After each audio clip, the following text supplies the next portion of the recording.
I am Elizabeth Russo. I'm the Outreach and Alumni Director for the Goldman Sachs 10,000 Small Businesses Program at CCRI. We also have Sam McNamara, one of our business advisors, here with us tonight. So if you have any questions about the business advisor role in the program, she will be here to answer them for you.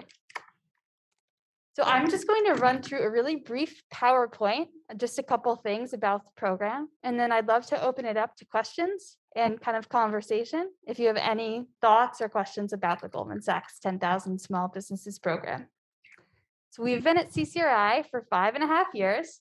We've served 368 Rhode Island small businesses, but the program has been around since 2010. We're at 20 community colleges across the country. We've served over 11,000 small business owners nationwide. And the Goldman Sachs 10,000 Small Businesses Program was kind of founded on 3 components that lead to small business growth. So that's education, a supportive network, and access to capital. We believe that those 3 things lead to small business growth. We measure growth in 2 ways, that's revenue increase and job creation. Here at CCRI, we really focus on the education and the supportive network. So the curriculum was written by Babson College, so it's super top-notch.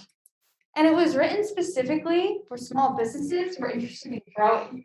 So different than an MBA in that it's practical and you can implement it right away into your business.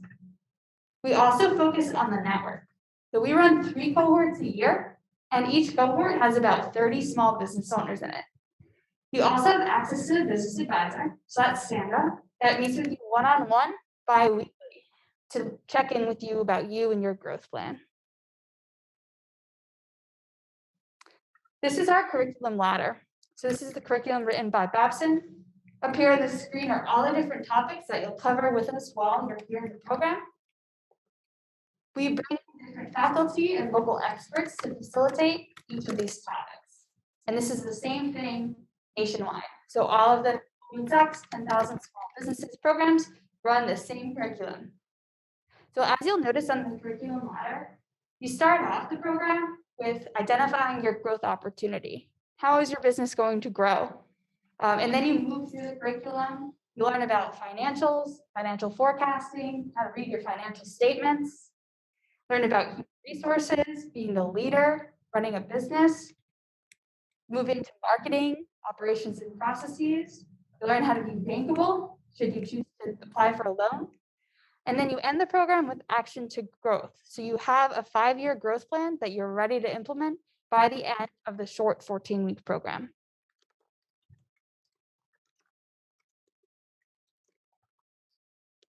So up on the screen here, we have some local celebrities. We have Candida Castillo from Rhode Island Aesthetic Dental Studio. She participated in our program a few years ago. On the bottom is Champ Spidell from Persimmon Restaurant on Hope Street, chef and owner. And then we also have Minnie Luong from Chai Kitchen. She runs a food manufacturing business.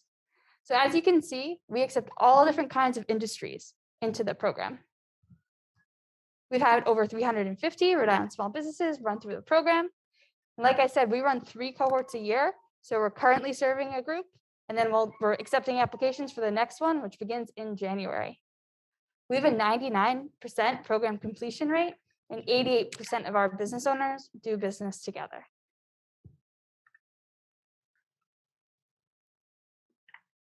So here are the highlights of the program. It's really quick, super condensed in a short 3 months. There's no cost for the program at all. There's no application fee. We provide books. We provide breakfast, lunch, coffee, snacks. We provide access to software where you can write your growth plan. You also have the Babson curriculum. So again, it's super top notch. And you have the access to the business advisor. You also have the opportunity to access capital. So we bring in different lenders throughout the program that'll kind of share options with you as to what you might need as a business owner. You finish the program with a 5-year growth plan. And many of our business owners already begin to implement their growth plan before the program is even over. We do require 100% attendance. So we post our schedules far in advance. We want to make sure that you can block the time in your calendars to attend because of the peer-to-peer style learning. Super important that everyone is there the full time.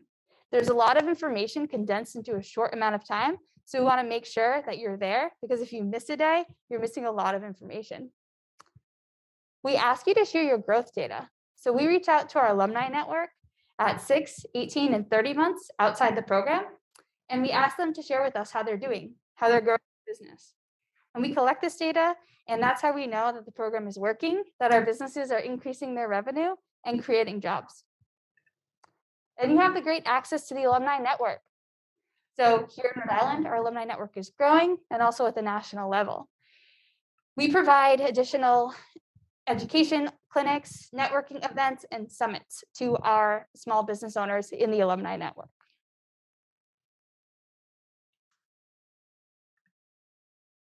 So here up on the screen is Christine West from Kite Architects in Providence.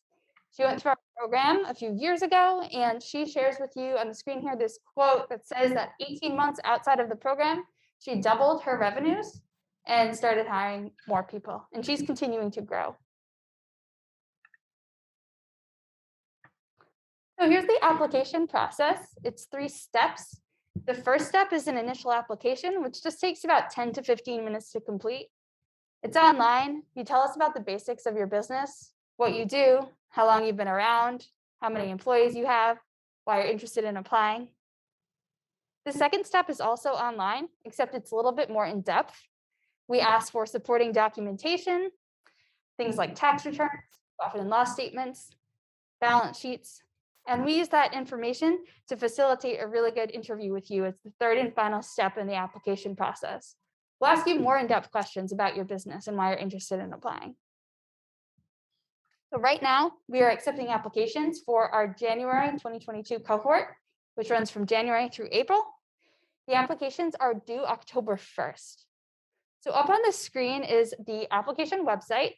That's 10ksbapply.com. Like I said, that only takes about 10 to 15 minutes to complete. So if you are interested, I encourage you to complete that application as soon as you can.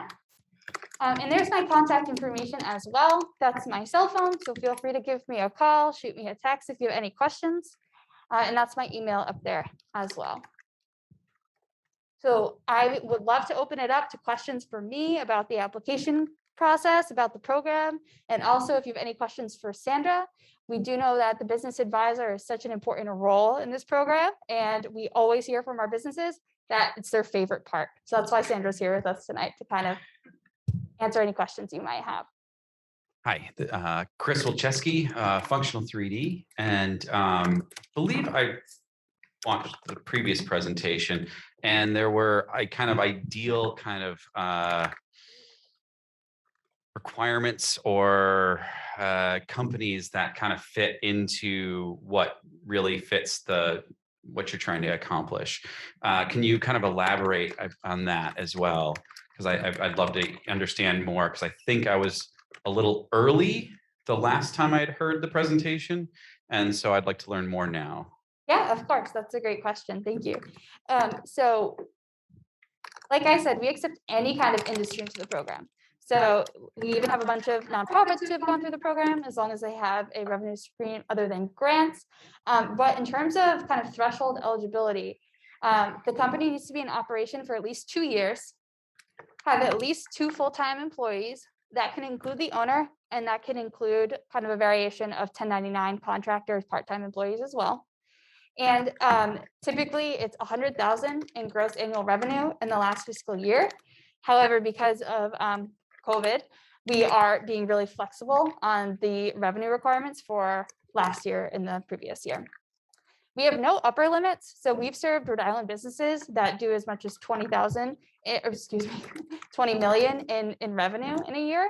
And we also served businesses that are right at their 100,000 in gross annual revenue. So it's really a diverse classroom. And we understand that all small businesses face the same issues. So those are challenges like hiring, firing, how to grow, creating new product or service, whatever that might be. Any other questions? Sorry, you can ask. Do you have any international sites? Yeah, so the UK does have a site. I think it's London and France. I could be wrong about that, but there are international sites. They're not as big as we are here. There's also a bunch of different programs. There's 10,000 not small women, 10,000 women, and a couple other programs that are kind of branches off of the Goldman Sachs Foundation. Thank you. And Elizabeth was mentioning the access to the alumni network, and that includes the national level, which is over 10,000 small businesses. So we find that alumni from, the Rhode Island house, they are doing businesses nationally as well. So that is just a great opportunity to be part of the program and to also join the alumni network. So as Elizabeth said, we are being more flexible with revenues due to COVID. Big companies are taking a lot of hits as well, small businesses, of course. So if you are interested, apply, and then let's get the conversation started.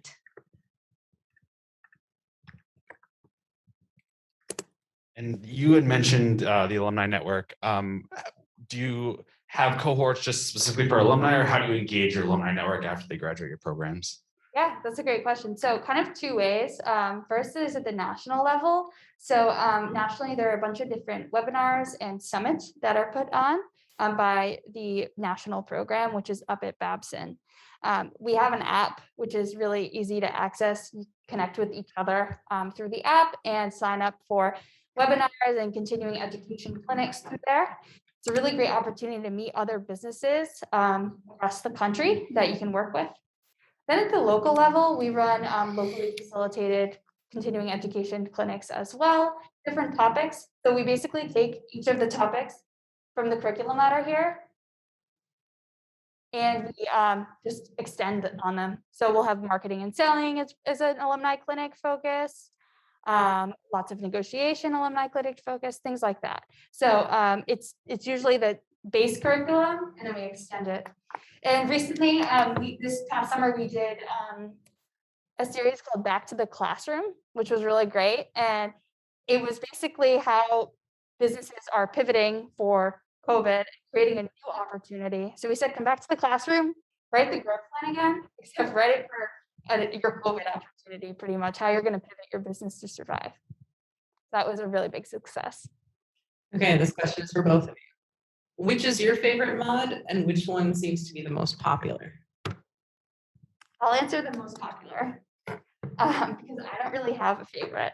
I'm not in the classroom too much, but so we take evaluations at the end of each clinic. So we ask our business owners how they liked it, what they found interesting, engaging, what they didn't like. And we always, without fail, the negotiation clinics are the top rated. We have a professor from Wharton School of Business come in and teach those, and she flies around the country teaching all the different negotiations clinics at the different 10,000 small businesses sites, and everyone is just super in love with her. They leave the program and they're like, that was the best clinic ever. I would say my case is markets and marketings is my favorite in this case, but I might be a little biased towards that. That's my field. But I will tell you this, all the scholars, I would say 90% of them, enter the program fearing money and metrics. But at the end, they really get so much value of understanding their financial statements and how to read profit and loss statements and cash flow and knowing where the money is going after they work so hard to make it, that I know they are a little hesitant at the beginning with the numbers and then they love it. I'm not sure if I missed it, but is this in person, online? Like, how is programming going now? Yeah, that's a great question. So we are typically we're in person. We recently ran several cohorts virtually.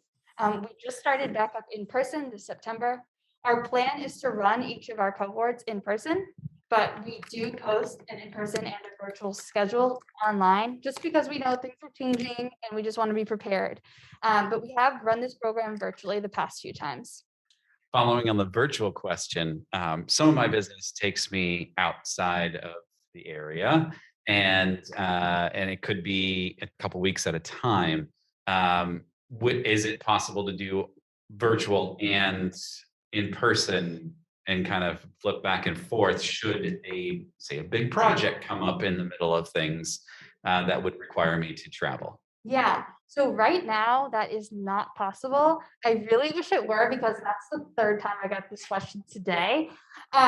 So yeah, right now we do have, it's 100% in person. So we try to, do the schedules as far out as possible so you can block the time in your calendar.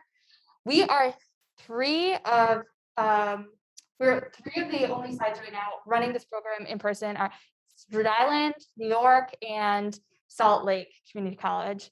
So we have 17 other sites that are virtual, excuse me. But we're not allowed, because this is a national program, it's very prescribed. We're not allowed to run a hybrid model right now.